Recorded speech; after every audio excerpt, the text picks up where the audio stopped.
છોટાઉદેપુરમાં ટ્રાઇફેડના chairman અને પૂર્વ સાંસદ રામસિંહ રાઠવાના ભત્રીજાની ગોળી મારીને હત્યા કરનાર બે પૈકી એક નિવૃત્ત આર્મી જવાનની ધરપકડ કરી છે। છોટાઉદેપુરમાં ટ્રાઇફેડના ચેરમેન અને પૂર્વ સાંસદ રામસિંહ રાઠવાના ભત્રીજા કુલદીપ રાઠવાની ખુલ્લેઆમ ગોળી મારીને હત્યા કરી દેવાઈ છે। ગત મોડી રાત્રે મોટરસાયકલ પર આવેલા બે લોકોએ કુલદીપ રાઠવા પર ફાયરિંગ કર્યું હતું અને બાઇક પર ફરાર થઈ ગયા હતા। આ હુમલો શંકર રાઠવા અને રેવજી રાઠવાએ કર્યો હોવાનો શક હતો, જેથી પોલીસે તપાસ શરૂ કરી નિવૃત્ત આર્મી જવાન શંકર રાઠવાની ધરપકડ કરી હતી અને હત્યામાં ઉપયોગી 12 બોરની રાઇફલ પણ કબજે કરી હોવાનું જાણવા મળે છે, જ્યારે રેવજી રાઠવાની પોલીસ शोधखोल करी रही है। 20 तारीख की रोज रात के 10 बजे के करीब कवाट तालुका के पीपलदी गांव में एक फायरिंग का बनाव बना था।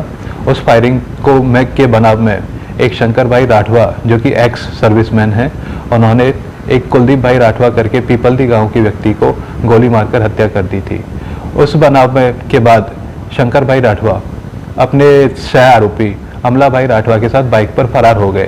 इस बनाव का कारण है कि जो शंकर भाई राठवा और कुलदीप भाई राठवा पंचायत के इलेक्शन में दोनों अपोजिट ग्रुप्स में इलेक्शन लड़ रहे थे और कुलदीप भाई राठवा उस इलेक्शन में का जो ग्रुप था उस इलेक्शन में विनर निकला था। इस वजह से उन दोनों के बीच में अदावत चलती रहती थी।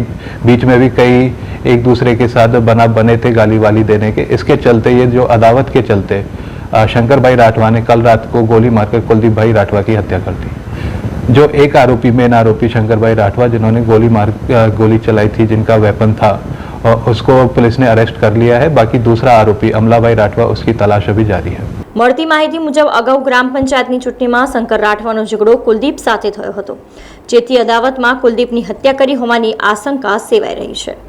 ગઈકાલે 9:50-55ની આજુબાજુ રાત્રિના સમયે અમારા ગામના દિશમ શંકરભાઈ અને અમલાભાઈ રાઠવાએ ગાડી પર આવીને મારા ભાઈ આ રોડ પર ચાલતા જતા હતા ત્યારે પેટના ભાગ પર એને બંદૂકની ગોળી મારીને ભાગી ગયા હતા। ઇલેક્શનમાં સભ્યમાં એ ઊભો હતો ને ત્યારે હારી ગયો હતો ને ત્યારે એ બે વાર ઘરે આવીને ધમકી આપીને ગયો હતો મારી નાખવાની।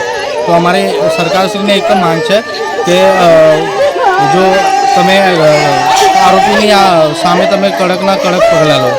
હાલ કુલદીપ રાઠવાના મૃતદેહને પીએમ માટે એસએસજીમાં લાવવામાં આવ્યો છે, જ્યાં ટાઇફેડના ચેરમેન અને પૂર્વ સાંસદ રામસિંહ રાઠવા પણ આવ્યા હતા। તેમના જણાવ્યા મુજબ હાલ ઝઘડા વિશે કોઈ માહિતી નથી। કુલદીપ યુવા મોરચાનો કાર્યકર્તા હતો, તેને કોઈની સાથે દુશ્મનાવટ હતી કે નહીં તેના વિશે ખબર નથી। શંકર રાઠવા આર્મીમાંથી ભાગીને આવ્યો છે અને તેને કોઈ પણ ભોગે ચૂંટણી લડવી હતી। પોલીસે ગઈકાલ રાતથી જ તપાસ શરૂ કરી દીધી છે। પીપલદી ગામ મારું મૂળ વતન છે ને મારા જે નાના ભાઈ છે જામસિંહભાઈ રાઠવા એ નિવૃત્ત ગ્રામ સેવક હતા અને એમનો આ પુત્ર એટલે કે મારો ભત્રીજો કુલદીપ એ સાંજના સમયમાં ગામડામાં શું એકબીજાના ઘેરે બેસવા જતા હોય છે, તો એક જગ્યાએ બેસીને પોતાના ઘેરે આવતા હતા। એ વચ્ચે બાઇકવાળા આવીને એમને ફાયરિંગ કરીને ત્યાંથી પૂર ઝડપે બાઇક ભગાવીને નીકળી ગયા। આટલો મેસેજ મને કાલે મળ્યો હતો।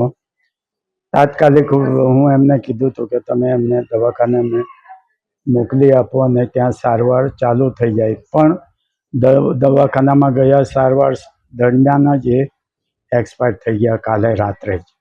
શું લાગે છે કોઈ જૂની અદાવત હોય કે અમારા ધ્યાનમાં નથી આવતું, પણ હવે થોડો ડાઉટ જાય છે કે આ છોકરો કામ કરવાવાળો હતો અને ખોટું થાય ત્યાં અવાજ ઉઠાવવાવાળો હતો। એટલે ખોટું કરનાર કેટલાક જે છે એમને આ પસંદ ના હોય, ખોટી રીતના પૈસા કમાવાની દાનતવાળા હોય ને એમને લાગે કે આ બાધારૂપ છે, તો એના કારણે આવું કદાચ ષડયંત્ર કર્યું હોય એવો ડાઉટ છે મને। અને એમાં કોણ વ્યક્તિ હતો? ના, એ તો પકડાઈ ગયા છે। શંકર રાઠવા કરીને અમારા જ ગામનો એ એક્સ આર્મી મેન તરીકે કામ કરતો હતો અને હમણાં ઘણા સમયથી રિટાયરમેન્ટ લઈ લીધું ને એને ચૂંટણી પણ લડવી હતી। ત્યારે હું જ એમને કહેતો હતો કે તમે જે કામ કરો છો એ સારું છે, આમાં શા માટે આવો? પણ હવે એમને જે કંઈ મનમાં હોય એટલે હવે ડાઉટ એવો થાય છે કે આ કામ કરતો છોકરો છે એટલે એને ડાઉટ કે કદાચ હું ચૂંટણીમાં ઊભો પણ રહીશ તો એ પોતે જીતી ન શકે ને એટલા માટે કદાચ આ કૃત્ય એણે કર્યું હોય એવો ડાઉટ છે। સમાચારોના સતત અપડેટ માટે TNN ન્યૂઝને YouTube પર સબસ્ક્રાઇબ કરી બેલ આઇકોન પ્રેસ કરો અને અમારી સાથે જોડાયેલા રહો Facebook, Instagram અને Twitter ઉપર.